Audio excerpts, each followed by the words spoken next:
Alright, on to the next video. The best shooter game you'll never play, Splatoon 3. Too chaotic for your liking? No, it's fine.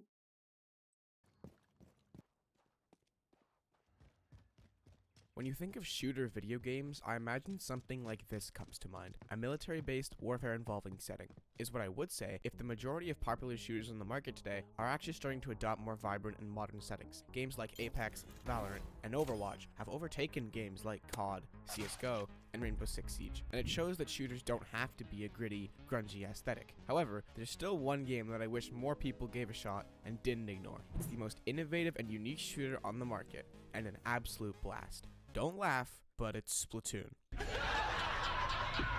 Splatoon will never ever be mainstream. It just won't. It's a Nintendo game, it's too cartoony to appeal to the core shooter fan base, it's seen as a kid's game, and it's far too different from other shooter games. It's a shame a large number of people never even give it a chance, because despite how goofy it seems on paper, it genuinely is one of the most fun and innovative shooters ever made. Just imagine you're a fully grown adult, married, family of 4, and your wife walks in on you playing this. Babe, what is this? Why are you wielding a gun that's shooting out colorful ink? And then you, the Chad, go, because it's fucking fun, okay? Okay.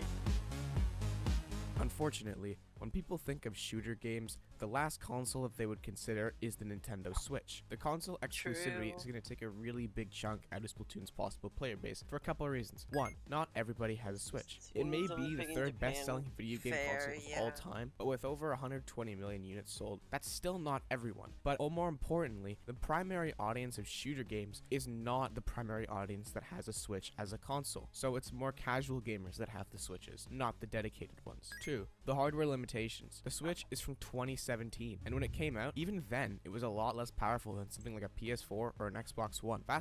And see, here's the thing also, is that you can only play it on the Switch. Like, if you own an Xbox, PC can do everything that an Xbox can. And same with PlayStation for the most part, besides some exclusives. So really, it's like everything on Switch is just kind of exclusive to Switch. That's why not many people can play it either.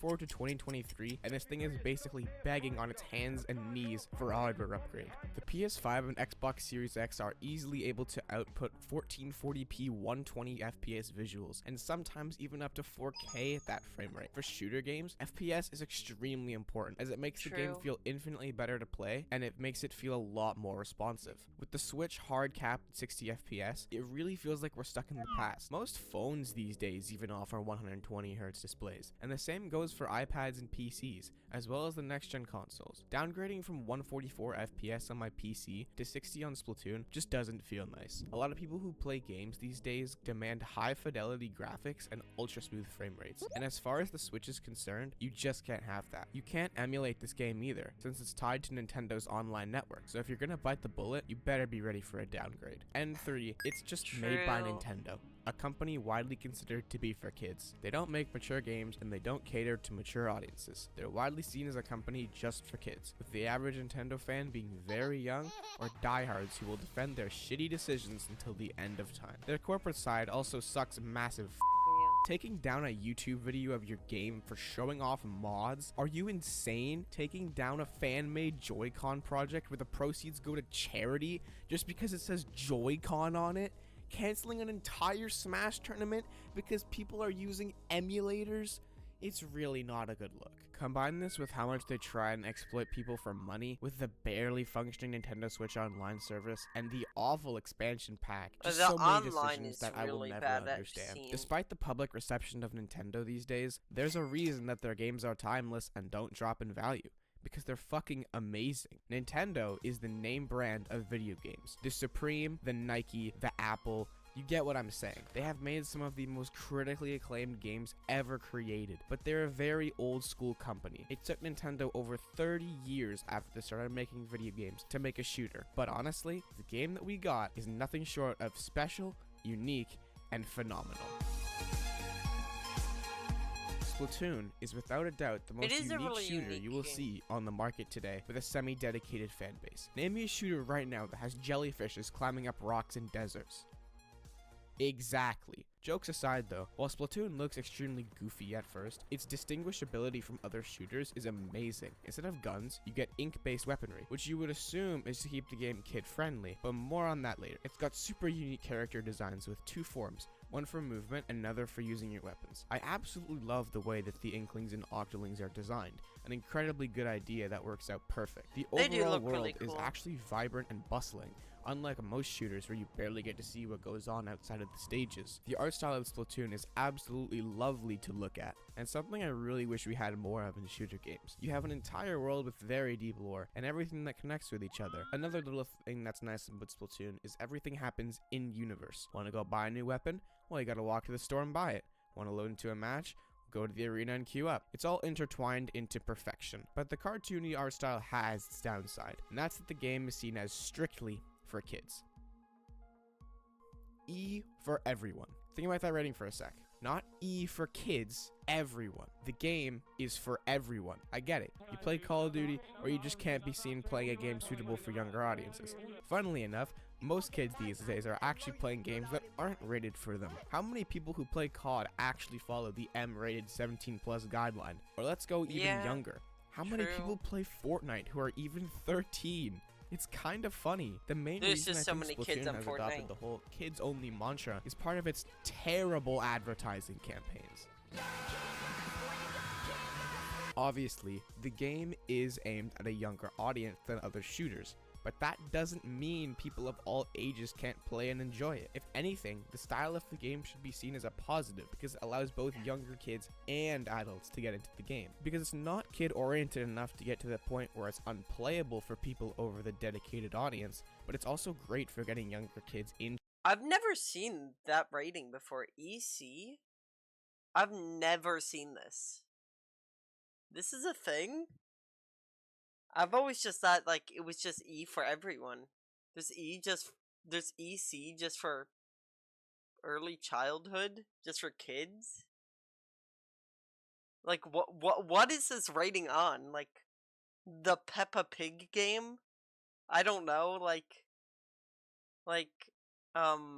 Paw Patrol? Like what is this rating on? Like I don't think that many kids are playing it if it's 10 plus, right? It's got to be so rare. No, definitely. Cuz when you think about it, it's like what kind of games are only for kids? Like I'm sure there's definitely some adults that would like to play like Peppa Pig or like I don't know, like My Little Pony, you know? There got to be some adults that will play it still. So why not just E for everyone if everyone can just play it, you know? Sesame Street game? It's gonna say Bluey. Oh yeah, Bluey. I forgot that got its own game, huh? Completely forgot that was a thing. True. Hold on. Let me look it up. What is the rating or what is the maturity rating of the Bluey game?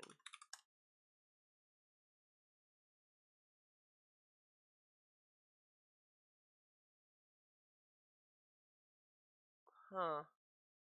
Can't find it.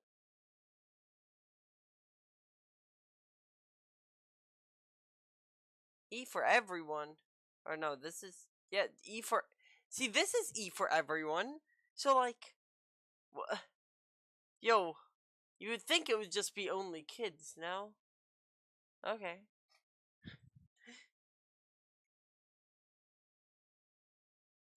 Playable for people over the dedicated audience, but it's also great for getting younger kids into the shooter genre. There is a reason the game has sold over 11 million copies in the 9 months it's been on the market, because despite the general perception that it's only for kids, it's still got a mature fan base, and the mature people who play this game have a damn good reason. It's incredibly fun.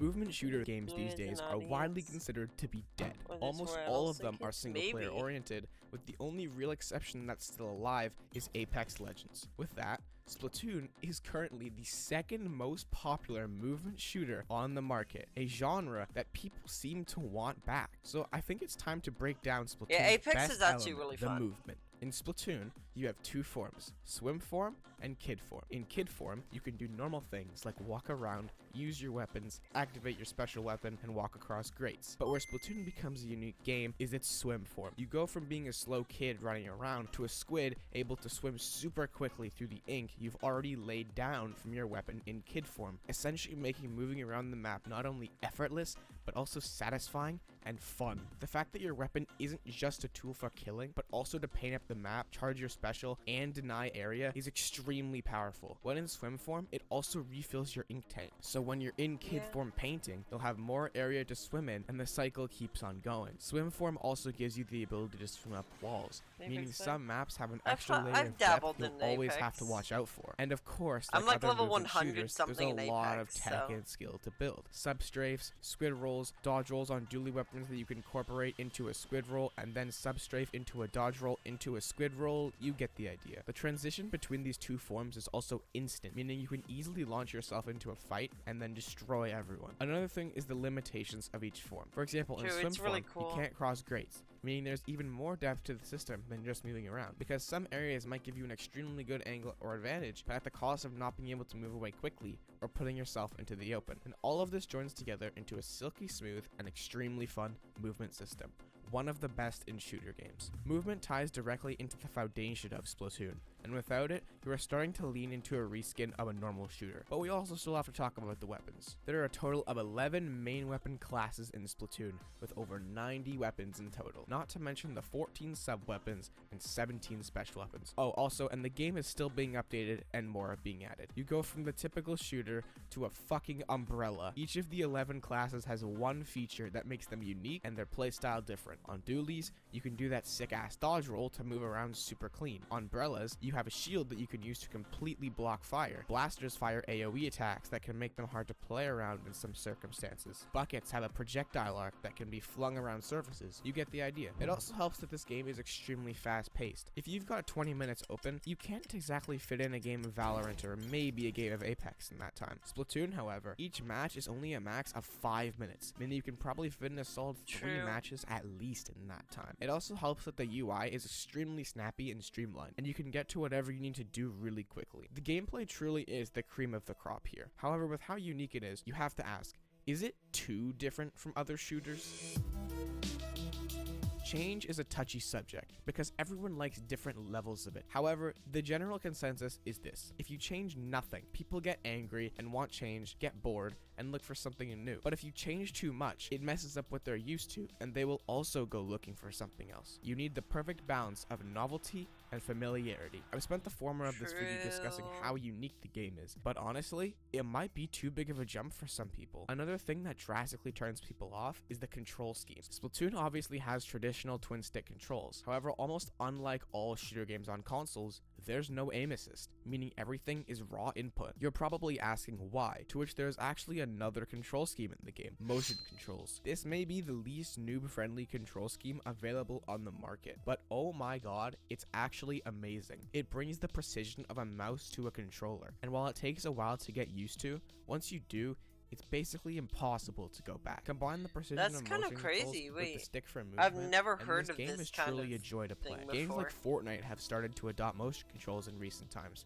and for a good reason. It's a great scheme that has a bright future ahead of it. Another thing that might turn people off is the fact that in Splatoon, you don't just kill. In Splatoon, you have to play the objective, and getting kills is just something that can help you do that. There isn't a straight deathmatch mode. You've got to adhere to what you're supposed to do. But with all of this, I still think the vast majority of people who enjoy shooters will be able to adapt no problem. Unfortunately, with all that I've mentioned throughout the video, the game isn't perfect and it does have its fair share of flaws. The map design has seen better days, the online service is absolutely abysmal, the game has a severe lack of content. However, for someone getting into the game, these issues don't mean much at first, and it only becomes a problem once you've been playing for a while and are ready to step into a more competitive side of the game. This game is still truly phenomenal and well worth giving it a shot. If you've made it all the way to the end of the video and are now considering trying the game, I highly recommend it. It truly is one of the most innovative and fun shooter games we've had on the market, and I'm sure you'll enjoy it. If you're new here, go check out some other videos on my channel to learn a little more about the game. And if you're already a Splatoon player, this is your excuse to send the video to a friend and get them into the game. Thank you all so much for watching. Is this your way of and have a trying great day. to persuade?